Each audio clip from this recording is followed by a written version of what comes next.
na po ang mga DDS vloggers, yung one-on-one interview mo kay Mamu, Oo. kay Madam Gloria Escoto. Correct. At ang mga lumabas ay narito po. Magsisimula na raw talaga yung unti-unti na pagdaus-us talaga nung kanyang karera. Meron siyang isang pinagkakatiwalaang minamahal na tao na parang kakaliwa, parang hihiwalay. Oo. At eto ang pinakamatindi. Doon sa mga baraha, may lumabas na isang sanggol na magkakasakit siya ng medyo malala. Liliban daw sa pagtatrabaho. Dahil walang pahinga ang Tara. kwento. Tara. Walang palya ang mga intriga. Grabe, dire-diretso, no? Oo, hindi sila tumitigil. Oo. O kaya pag hindi sila tumitigil, syempre ganun din tayo, aba. Diba? Ano? Siyempre, oo. Tumigil sila, tapos hindi tayo. Dapat patumigil na sila, saka tayo titigil. Ayun. Ganun yun. Ano to? Lokohan? Oo, Diba? tumigil to. Sila lang pwede. Kasi Dapat talagang- pare-pareho tayo. Talagang hindi sila titigil. Alam mo naman yung mga di ba? Talagang Alin, yung mga ano? hindi Alin? ka namin titigilan hanggat hindi ka mawawala dyan. Ay, Di ba? Ganun yun. grabe At yun. meron pa. Oo, ganun yun. Meron pa. Hindi ka namin tatantanan hanggang hindi ka nag-i-issue ng public apology. Ayan. Ayun. At hindi rin kami titigil hanggat hindi ka nagbabago. Ayun na. Oo. Nako, basta marami pong hindi talaga titigil. Eto na po. At siya pa rin ang ating issue ngayon. Ayan. Nitong nakaraang araw po, mga nakaraang araw, ang tindi po, pinick up po ng mga vloggers, lalo na po ang mga DDS vloggers, yung one-on-one interview mo kay Mamu, Oo. kay Madam Gloria Escoto. Correct. Talagang ang tindi naman kasi. Nung Yes. nandun. Nakakaloka kasi talagang parang yun ang inaantay nilang marinig Mm-mm. ng mga DDS Oo. na nagtataon na talagang lumabas sa baraha. Oh, nakita ko yung mga baraha. Oo, eh, di ba? no? Bit Nakita mga ko. kung ano-ano mga Oo. baraha. Once. Di ba, mamo, no to? Once yan, problema yan. Tututo, Oh, ganyan. kaso yan. Kaso Ganito yan na may magsasampa sa kanya. Tapos may parang hagdan na pababa. Oh, di ba? May mga Diba? ganyan-ganyan. Oo. Kaya nga pinapakita doon yung mga baraha para sasabihin natin mga bashers na Oo. hindi naman yun nakalagay sa baraha. Ayun, kita-kita nyo kung ano yung nasa baraha, yun ang binabasa. Interpretasyon. Correct. Ano ang sabi ni Mamu? Ito na ang simula. ng kanyang pagbagsak. Naku, Ay, grabe. nakakaano yun, nakakaalarma yun. Hindi ito mabilisan na. Unti-unting Dumaos. Gano? Yun ang interpretasyon ni Mamo. Hindi ito biglaan, kundi mararamdaman mo na Pabawas ng pabawas. pabawas ng pabawas. Kasi mahirap talaga magtrabaho sa isang bansa na ang kalahati o 60-40 talagang ayaw sa'yo. At saka, isang maling sigaw to talaga. Mm-mm. Ang hinamon niya ay isang napakalawak, napakalaking grupo. Oo. Di ba? Eto naman po, pwede pala yung sabi mo sa kulam, magbibigay ng damit. Oh, yung damit o ng at saka yung buhok. Oo. At po pwede nang gamutin. Pwede Sa mo hula malaman. pala, po pwede retrato lang. Yes. Yan. Oo, tama. Kasi meron po kaming isang source na siguro gusto rin naman niyang malaman kung ano ang magaganap sa mga darating na panahon. At aminin na natin, isa siyang DDS. Talagang nasaktan, dumudugo ang puso dahil sa ginawa sa kanilang minamahal na Pangulo. Pinahulaan niya si Vice Ganda gamit yung retrato. Oh. Yung retrato. At ang mga lumabas ay narito po. Yung kay Mamu, sinundan. Magsisimula na raw talaga yung unti-unti na pagdaus-us talaga nung kanyang karera. Kasama na yon. Pangalawa, magkakaroon daw ng isang matinding karanasan si Vice Ganda na magiging shock of his life. Parang ang Ikaw kukulat. talaga. lumabas sa baraha na meron siyang isang pinagkakatiwalaang minamahal na tao na parang kakaliwa, parang hihiwalay. Oo. At ito ang pinakamatindi. Doon sa mga baraha, may lumabas na isang sanggol. Isang sanggol. So, ang interpretasyon, di ba, parang gano'n na, baka magkakahiwalay sila. Malalaman niya na meron palang karelasyon yung kanyang mahal at may anak. May anak. Parang Okay. ganon. Oo. Tayo na lang ang nagbigay ng ganong interpretasyon. Pero yun po ang lumabas sa baraha. Meron pong sanggol, merong kumaliwa, merong wasak na wasak ang puso, at masishock daw talaga si Vice. At magkakaroon daw po ng pagkakataon na magkakasakit siya ng medyo, paano ko ba sasabihin yun? Malala. Iiwan niya ang trabaho niya. Liliban daw sa pagtatrabaho ng matagal-tagal na panahon. Isang sakit na iintindihin niya, parang ganon. Yun ang mga hula, yun ang mga hula. Oo, ito na naman po ito po inaayon sa mga hula na pinabasa, di ba? Pinahula ng mga ano. At saka, sabi nila, hindi totoo yung hula. Totoo naman po yun eh. Ito naman ay guide lamang. Yes, Oo. gabay. Lagi namin Gabay sinasabi. ito. Oo. At sabi nga ng ibang pilosopo, nako kung totoo yung hula, edi dapat tiyak ang tawag dyan. Correct. Hula nga lang eh. Mm-mm. Pero sila po kasi ay merong mga barahan. Mm-mm. Doon po nila binabasa. Kasi ang huhugot naman ng barahan, hindi naman yung manghuhula di ba? Correct. Yung nagpapahula. Kasi nagpapahula. ni-shuffle yun. Correct. At saka Diba? kung ano naman po yung lumabas, doon yun naman ang binabasa. Interpretasyon. Oo, kaya kung makikita naman, yun lang naman po. Pero wag nating anuhin. Ito maganda to kasi naririnig po ng mga tagahanga na Vice Ganda para maabisuhan. Siya mismo. Mag-ingat. Oo. Siya mismo. Yun, Ngayon na mag-ingat. narinig mo yung pagpapahula na ito patungkol sa iyo, meron ka ng mga maiiwasan. Oo. Di ba? Kung totoo man na magkakaroon ng ganitong pangyayari, marami pang panahon para maresolbahan kung ano man ang problema. Totoo. Katulad yung pagkakasakit. Di pag-ingatan ang kalusugan. Totoo. Di ba? Yun. Pag-ingatan ng kalusugan, lalo na ang mental health. Yan. Napakalaking bagay.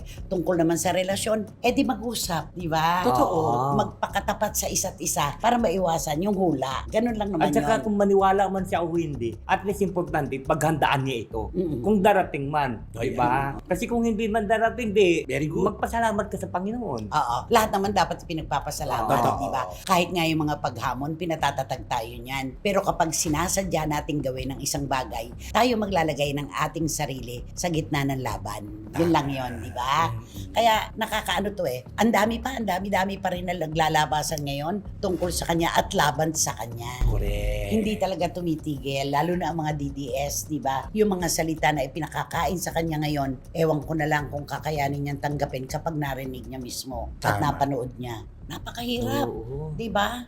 Ano masasabi mo? Napakahirap talaga ng kalagayan ngayon ni Vice Ganda. Ano sa palagay mo? Di ba sinabi ni Mamo, sa harap ng mga kamera, nakakaya Masaya. niyang Oo. magpatapat at Masaya. magpakasaya. Correct. Pero kapag nag-iisa na lang, Nakatalikod Doon pumapasok lahat ng talaga. gano'n naman talaga di ba? Correct. Kapag marami pang tao sa paligid natin, di ba? Hindi pa naman tayo talaga nalulungkot ng labis. Pero kapag nawala na at nag-iisa na lang siya at tunog ng aircon na lang ang kanyang kasama at saka si Ayon, doon papasok yung kalungkutan. Lungkot yan, di ba? Lagi natin napapanood yan kapag wala na ang telon. Pag bumaba na ang telon at namatay na lahat ang ilaw, balik ka na sa iyong pagkatao.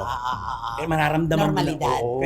Kaya nga ang komedyan, di ba, may dalawang maskara Mukha. yun. Mm-mm. Isang masaya at saka isang malungkot. Correct. Oo. Kaya ibig sabihin, dapat nasa gitna si Bay para na hindi maranasan ang lungkot. Kung darating man yung lungkot sa buhay niya. Ito yung isang senaryo na ika nga natin, di ba, ibinabalik ng mga tao yung kay Miss Jessica Soho. Dapat ito ay naiwasan, pero naulit pa. Ito yung isang babala na wag na ulit gagawin. Wag na ulit gagawin para wala nang ganito katinding problema, di ba? Correct. Siya mismo talaga ang tinamaan dito. Siya ang pumukol, siya ang nabukulan. Correct. No? Kasi lalo na ngayon sa ng social media, Ay, Sobra. yun, grabe. Talaga. Matindi talaga. anumang Okay. bagay na maliit dito sa social media, napapalaki ng ilang segundo oo, pa oo. lang. Totoo yan. Mm-mm. Totoo yan. Hindi katulad kasi nung una na yung kalaban mo, tao, kitang-kita mo Harap-harapan. talaga, harap-harapan at Oo. kilala mo. Ay ito, hindi mo kilala kung sino mga yan. Kung sino yung mga Oo, nag-opinion. nag-opinion yan, Oo. nagbumabanat sa'yo. Kilala mo at kung saan ba yan nakatira. Alam mo ba yan, di ba? Hindi mo alam. Kaya, Can you oo. please talk to Vice in English? Paano ko ba siya, Mr. ba o Miss Vice Ganda? Ikaw, kung anong sinasabi ng puso mo. Oo. To Mr. Vice Ganda. Tinawag mo ang pangalan babae pero lalaki din. Ah. To Mr. Vice Ganda, will you please minimize your jokes regarding about the people? Regarding na about pa. Okay. Because you cannot say that the people is The people are... the people are Sensitive. sensitive about your jokes. There's so many people that they are laughing, but they are deep inside they are hurting for your joke. Ay, may mga taong ngumingiti, pero mas marami ang nasasaktan. Okay. Anong dapat niyang gawin? So that's why you just be relax. And Ano? watch Watch a movie. Mudrasta. Ayun na nasa isip ko. Watch You watch a movie Mudrasta. Mudrasta. Para malaman mo. Oo. So that you know what the comedies are. At they did not